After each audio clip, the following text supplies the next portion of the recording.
G'day, my name's Ian Campbell from Fortem, Australia. Thanks so much for being part of our conversation today. Joining us, adding to the conversation, John Bale, the Managing Director of Fortem Australia. Also, Shayne Connell, who's the CEO of LivingWorks. And joining us is the Deputy Commissioner of New South Wales Fire and Rescue, Jeremy Fewtrell. Thanks so much for your time this afternoon, guys. Really appreciate it. We're here to talk about the suicide first aid training that Fortem and LivingWorks are rolling out to a bunch of different communities. We're going to Canberra, Bairnsdale, Warragul, Tumut, South East Queensland, Newcastle and Coffs Harbour in this first flush of suicide first aid training. We're hoping to roll this out and this be a part of what we do day in, day out in the months ahead. But those communities are where we're starting. And the great thing about this, in this world where we've had to lock down and have meetings virtually, for the time being, we're able to offer this training face-to-face, free in local communities, which adds such weight to the training opportunity. Jeremy, let's start with you. You've done this suicide first aid training that LivingWorks has pioneered. One of the things that really drives this training is the increasing fact that first responders, not only firefighters, but paramedics, police, all sorts of first responders, increasingly as they go about their work, they're coming across people in psychological distress and displaying suicidal behaviour. Give us a sense of the weight that adds to your work and the experience of the women and men that you work with. Yeah, look, I did do the 2-day assist course just recently, and I previously have done the suicide first aid as well. So it's an area that is of great interest and concern. I can see the value for our people to have these skills. From my role, I'm the Deputy Commissioner for Field Operations, so I look after all the front-end service delivery for our organisation.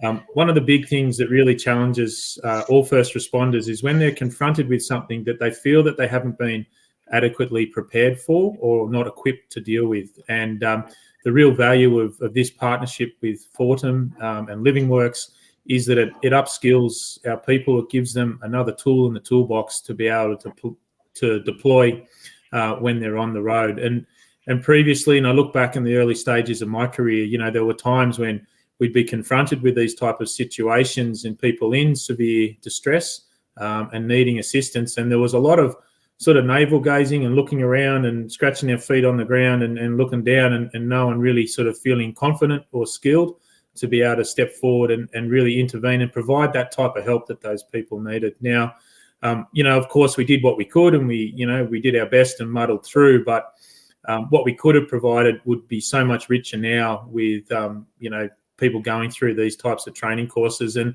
that's a psychological protection for our emergency responders as well, because you know, once they know that they've done their best and they've been able to deploy the skills and knowledge that they've learned from a course such as this, whatever the outcome for those sort of incidents, there's a level of comfort and ease for our first responders to rationalise what they encountered and how they dealt with it, and leave that with themselves in a sense of peace, because they're not beating themselves up thinking, I could have done this or maybe we should have done that.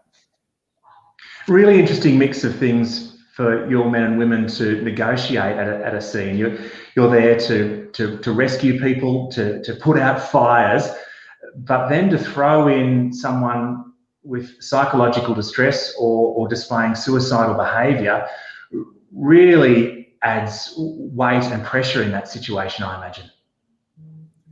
It does, and for emergency services generally, a lot of our training had been very focused on the technical aspects.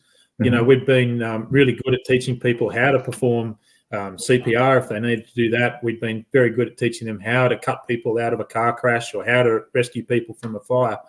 We'd never really trained people around the people element involved with all of that. You know, for any of those type of incidents that we go to as standard first responder type business, while we're dealing with the technical drama or emergency at the time, there's a really strong human element in all of that. And I think we'd not been open to that in the way that we should have in the past. So certainly with fire and rescue, we're doing some training and a program at the moment with our people about engaging effectively with bystanders and giving them the skills to talk to people. And this just really adds another layer and makes it so much richer what our people will be able to offer for the people that have been able to do the training with LivingWorks. Shayne, it's you and the LivingWorks team that have pioneered this world-class training. I think there are almost 300,000 people who've been through your training now. Give us a sense of where it started. What prompted you and the LivingWorks team to fill this need? Yeah, well, LivingWorks started doing this work in the late 70s and was established in 1983, actually, and really was about answering that question: can we provide training for all community to play a role in preventing suicide? And at that time, physical first aid had become popular, and people were less concerned about intervening with someone who's, having a critical injury. And so LivingWorks started to answer that question around, well, could we do the same thing for suicide prevention? Mm-hmm. So, as you say now, the programs, particularly Assist and Safe Talk, the face-to-face training, across 37 countries. We have 700 trainers in Australia. And really, it is the gold class training. And I guess the reason for that is because it is simulation-based. So we're not spending a couple of days in the classroom, providing a lecture and talking to people about what they should be doing, but we're much the same as physical first aid in that when you learn those CPR skills, you get on the floor with the dummy and you practice your skills and you practice what it feels like to do that work. With Assist, it's the same, and with Safe Talk, you practice your conversation. How would I say that to a colleague that I know is struggling, or how would I start a conversation and be prepared to reach in and help someone who I know is going through crisis, but I would have otherwise been really unsure on how to handle that conversation. So it's skills-based training. I think that's why it's going to hopefully work so well with first responders. We've been lucky to train military for many years and also the veteran community. And we know that focus on having skills to just respond without having to teach people to be a counsellor or a clinician. But how do I talk to my family, my friends, my colleagues, and help to keep them safe as well? It sounds like really powerful training, because I think there is an increasing awareness in our community around helping people with their mental health and being able to step in and be the one for that person who needs you at that moment. But at the same time, a really daunting experience to sort of imagine yourself in. This training sort of lets you, I guess, walk in those shoes without the heat of that moment, by the sound of things. Absolutely. And so there's a number of different scenarios that we work with people on, everything from, talking to a friend in a cafe through to what if you're on the phone, what if it's a stranger you've never met, or if it's importantly, it's a colleague or a client at work, and how do you manage that situation? And so being able to take people through different scenarios, there is always a scenario that resonates with people that'll, during the training we'll have conversations like, actually that happened to me, or, when I was at school, I remember that incident happening, and here's how I wish I had have, handled that, and here's maybe how I do things differently from here on. And so that's the really important part of the training, I guess, is that you leave with that confidence to be able to have those conversations. And really kind of flipping the onus. We talk a lot about help seeking and really encouraging people to seek help when they need it. But realistically, we also know that people can be really reluctant to put their hand up for help when they need it most, particularly if it's at work, or particularly if they feel that there's going to be stigma or any kind of realistic or unrealistic response that people perceive. So if we can encourage those around them, as you say, Ian, to reach in to help others, and to actually notice those around us, and to be proactive in starting the conversation without fear of making it worse or fear of saying the wrong thing, then we're much more likely to create these networks of safety around those who need it, to be able to know that it's okay to respond, but most importantly, it's okay to reach in and to have these conversations right at the difficult crisis end, even to the point where someone's having thoughts of suicide.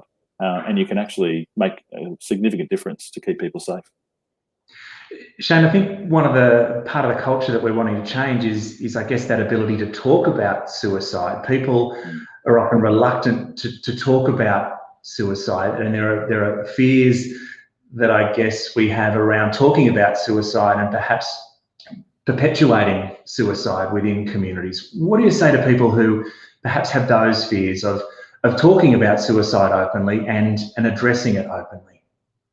Yeah, look, I think it's a really common fear, and it comes from a long history of stigma and perception around talking about suicide creates suicide behaviour. I might plant the seed in someone's head if I ask them about it, or maybe they'll be offended, or maybe they'll switch off from me. But the evidence and our experience and what we know is that actually it's the opposite. That when we talk to people with a lived experience of suicidal thoughts, they'll say things like, I felt like it was so obvious. I felt like I was, it was written on my shirt, or it was, plastered on my forehead, that I was struggling and that I was thinking about ending my own life, and no one said anything. And that made it worse, because it must have been bad for no one to go near me. Everyone avoided me, and everyone, when I needed support the most, I was pushing help away, but everyone was running for the hills.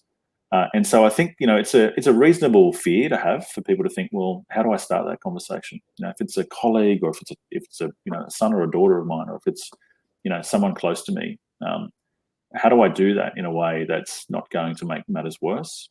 And so really, that's why we say training is important. You can pick up a fact sheet and you can go online and find information, and that's all really useful. That's all great stuff. And we've got fantastic awareness campaigns now. Are You OK Day and Movember and all these great organisations, Beyond Blue and others, that raise awareness that that these issues in our community are there. But with all the awareness raising, we then need to know, well, what do I do about it? I'm going to be more aware of people around me, but I need to, as you say, have the confidence to have that conversation. If I've spent half a day at a Safe Talk workshop that's provided free by Fortem, then I'm going to have more confidence to be able to not only recognise and be aware, but then to actually do something and start that conversation. We know that we can't have clinicians on every corner, and we know that EDs are stretched, and it can be difficult to get in to see a clinician, although not impossible. Those services are absolutely out there. And so what we hope at LivingWorks is that this training is the bridge to that there are people in community that others are concerned about. There are services over here that are ready. So how do we make that connection? And by supporting people through conversations, breaking down some of those myths and fears and stigmas that you talk about, we're more likely actually to plug people into the services that do exist that are needed most. John, this is going to be a really powerful partnership between Fortem and LivingWorks, and I'm really proud that Fortem and LivingWorks are doing this in a whole bunch of different communities. But just picking up on some of what Jeremy shared earlier, and thinking about the work that you lead here at Fortem Australia, looking after the mental health and the mental well-being of first responders and their families, I can't help but think, even though this training will help first responders with their day-to-day work, this is going to be really powerful training that will be at work within the first responder community. We know that first responders and their family members suffer from higher rates of psychological distress than the general community. This training is going to be really powerful within that community itself, I think. Yeah, absolutely. And touching on the points of both Jeremy and Shayne, there's an opportunity here to see this in a continuum, which is support for training for the community that Jeremy's people, as well as police and other emergency services, see on a daily basis, where individuals might be in distress and where the first responder has to support their mental health. It then allows them to support their co-workers so that they can identify quite early that there are mental health issues. And this is a very highly trained and skilled workforce. And this is just another piece of their training that allows them to support the community better, but also to support their own cohort better. But going to Shayne's point, this is part of a continuum as well for Fortem. We recognise that if we can provide those wellbeing capabilities and services for the individual and the family right at the start, i.e. those preventive factors, hopefully we're going to reduce the amount of people that end up in a suicidal condition. That being said, we know that unfortunately people will always fall through the gaps, and they'll get to that point. And then it's about providing them with the opportunities quickly so that they're identified to go back into those clinical services, and then hopefully to be able to put those protective factors back around their life once they've been able to get to a place where they're better and their family is better. And I think that's the big issue in Australia, is that we've had great stigma awareness building. We now need to move into that phase where actually building the capacity between every single one of us to be able to take some action and support individuals who we work with, and support individuals, especially in the first responder space, where we are going to be supporting them potentially in the worst day of their life, and where they may have significant mental health issues that are pointing them towards suicide. So this is a great way of upskilling a very highly skilled community that can further support the general community, as well as providing opportunities for individuals who are not at the place that they need to be, clearly, to be able to get those other services that we can also provide them. And again, we hope that no one in the first responder community ever gets to the point where they have to talk to another co-worker about their own mental health and about the fact that they think there's some issues there that point out that they might be headed towards taking their own life. But sadly, we know that the facts are just there, that this is a really significant issue inside this community. But if we see it as a training tool that everyone needs and everyone should have, and an opportunity to catch people early and then give them the support that they need so that as first responders, they can support the Australian community better, this is a great outcome for both first responders and the community in general. John, one of the things that I think is great about this training is that it's there not just for the first responder, but also their family members. Fortem spends a lot of time working with and supporting the family members of first responders. Why is it important, do you think, that family members take up this opportunity and take part in this suicide first aid training? Well, the individual first responder signs up to do this job. What they don't know probably at the time is they're actually signing their family up in some ways as well. Those stresses and pressures that the individual sees, whether that be a car crash or an incident on a daily basis almost with these emergency services, it gets taken home. And not only does that impact the family, but also the family becomes that canary in the coal mine, if you will, understanding the individual first responder's mental health better than probably anyone. We all often wear masks when we work, and that is in no case different when it comes to first responders. We always want to highlight that we personally are fine, that we're strong, that we can do this job. Our self-stigma is such that we'd never want to highlight to others, even if they are responsive and can help us. We just don't want to think that we're in any way, shape, weak or not able to perform what we're doing, which is, of course, a different view on how we should see the world. But unfortunately, there is a lot of self-stigma, especially inside the first responder community. So if we can get families to recognise some of those key signs that is pushing a person towards potentially looking at taking their own life, we can make sure that not just that family protects the first responder, but also that family member is able to then protect that family unit and the general community. And upskilling families will help make sure that we keep more families together, that we keep the first responder protected,